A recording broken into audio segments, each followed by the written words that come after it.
Hello everyone, this is Rick from Rick's Video Game Collection, and we are doing the N64 collection, and I'm going to go ahead and show you the only boxed N64 game that I have.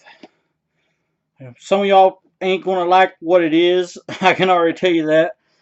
It's an alright wrestling game. It's one of the ones that was, well, I would say it was good, but it was kind of decent. It wasn't even decent, it was just kind of decent. But anyway, W or not W, but ECW Hardcore Revolution, and there is a box protector on that. That's I actually did not order the box protector. That's just how it came. As you can see, the label is, or the box is in pretty sad condition. We have the manuals for it. The cart part was actually part of the, glued into the box, I believe. That's what it looks like to me, guys. But anyway, of course, there's the game. Put that right back in there.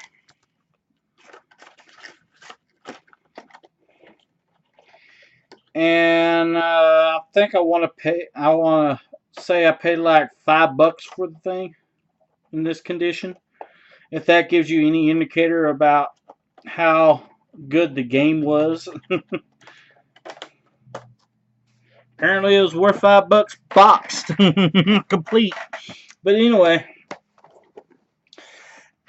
when I ordered my Retron 5 from Retro Game Treasures, it came in this big box. And that's what I house my N64 collection in. Let's see. We have 007 Golden Eye. Yeah, Golden Eye. I'm not that much of a James Bond fan. That's why I had a hesitation there on the title. But really good game from what I hear. I did test it, try it out. I never could find anything to shoot at story mode wise. I'm guessing it was like online type thing. I'm not too sure.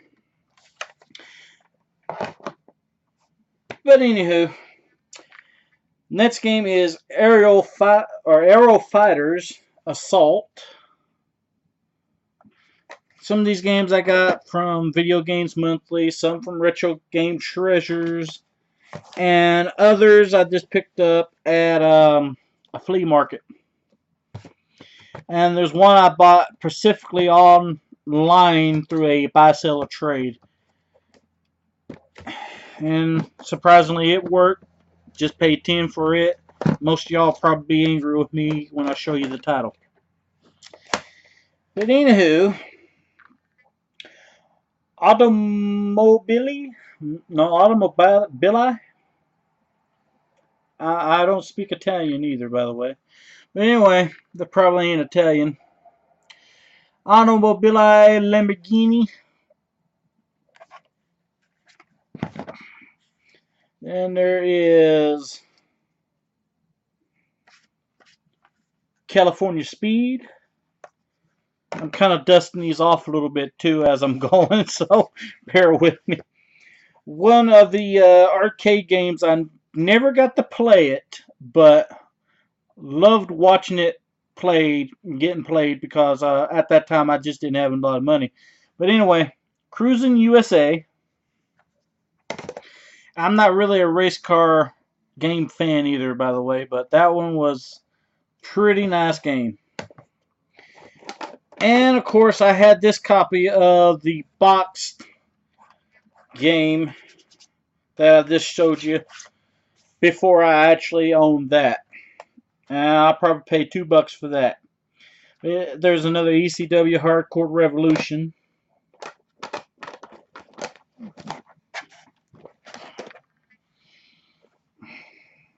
And I believe a few of these came from Lukey Games as well. Because I want to say I picked up this one at Lukey Games. Fighter's Destiny. And then we have good old Jeopardy. And another one of my favorite collections here. Midway's Greatest Hits Volume 1. I do like the old arcade games better than some of the new games they got out nowadays. Then we got Mission Impossible. If you ask me, that's kind of a rip-off of the James Bond game. From what I've seen played of it, that is. Because, like I said, I never could play it. Good old Monopoly. I'm a huge Monopoly fan, too, by the way. Now, I know I got this one from the flea market. Glad I did, too, because I paid $5 for this one. And the cheapest I've ever seen this one is $20 online. Anyway, Mortal Kombat Trilogy. Then we have Namco Museum 64. I picked that up in a bundle of PlayStation and PlayStation 2 games, I believe. It had a PlayStation, I want to say it was a PlayStation 2 and a PlayStation as well in there. Bunch of controllers. Had a little plug and play for Frogger. A little red knob piece on the stick was broken on it. But anyway, there was a few other games in there, and there was this one. The only N64 game that was in that one. Then we have NASCAR 99. And if that wasn't enough NASCAR for you, NASCAR 2000. And just because it was a good regular Nintendo game, I picked this one up. Paperboy on the 64. Pretty much played through it in, I know it was less than a day. I want to say it's maybe 2.5 hours. No, that's not right. It may have been 1.5 hours. It was a relatively short game. I guess I got used to the regular difficulty of regular Paperboy, that this one was easy or something. But anyway, long story short, good game, but easy. Perfect Dark. I had the same problem with this game as I did with GoldenEye. Anybody who knows me knows I'm not a Star Wars fan or a Star Trek fan. I like the movie Spaceballs more than I did the Star Wars or Star Trek. But I did like the movie Fanboys. Go figure. But anyway, this was a replacement game. The only issue I had with Video Games Monthly, and they sent, I had a copy and a broken game. But anyway, they sent 2 games. This was one of them. And surprisingly, this is a really good game. And it is Star Wars Shadow of the Empire.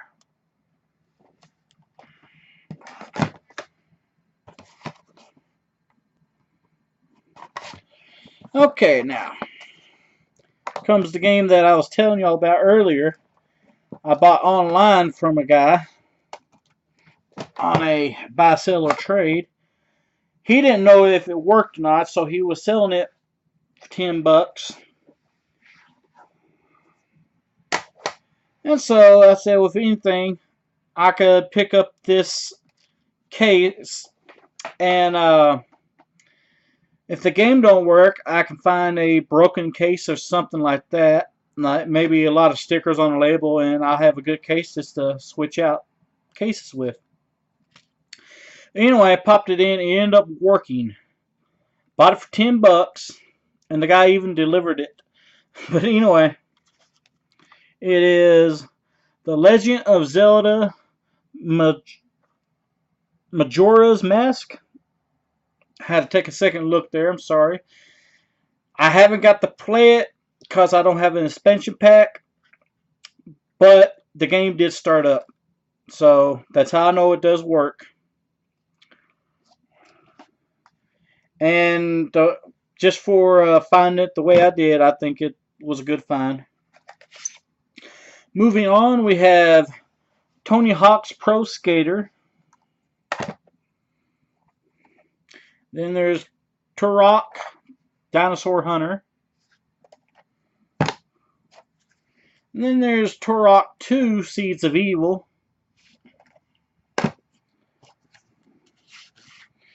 Then the crappiest WCW game ever made, in my opinion. WCW Backstage Assault. It took all the action out of the ring and put it backstage, and what can I say? After you get over that thrill, it's just like, eh. WCW Mayhem, better on the regular PlayStation in my opinion. Then we have WCW Nitro, Kevin Nash, Goldberg, and Hulk Hogan. Of course, Goldberg was on the other two as well. Can't really tell who he is hip tossing on Backstage Assault there. But you know who.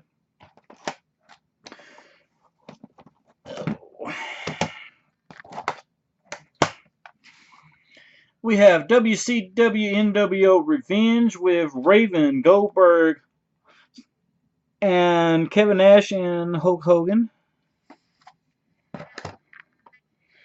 Then, the one that got me into the N64 in the first place, because this was the first game I've ever played on the N64.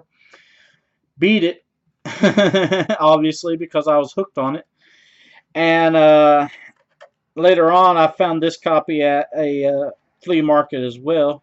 And it needs some cleaning, but that is on the cartridge part itself. I've already played this, and it works. But anyway, WCW versus NWO World Tour with the Giant, and y'all might know him as Big Show now, and of course there's Hollywood Hogan.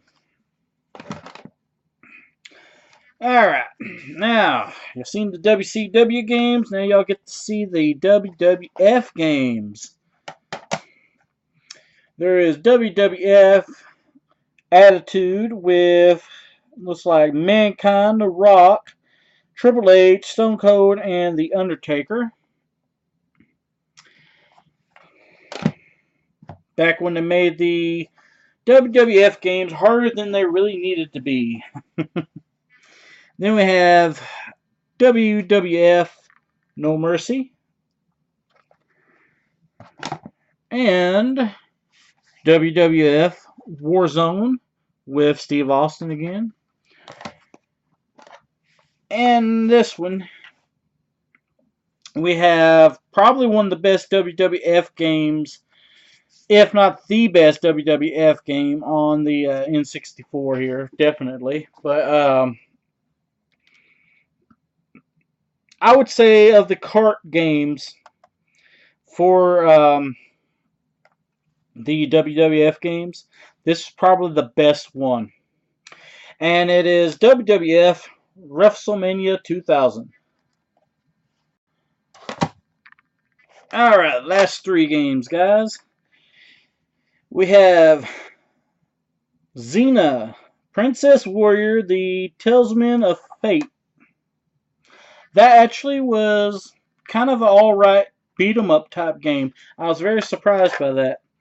Thought it was going to be some lame platformer. I was wrong. Anyway, Vigilante 8.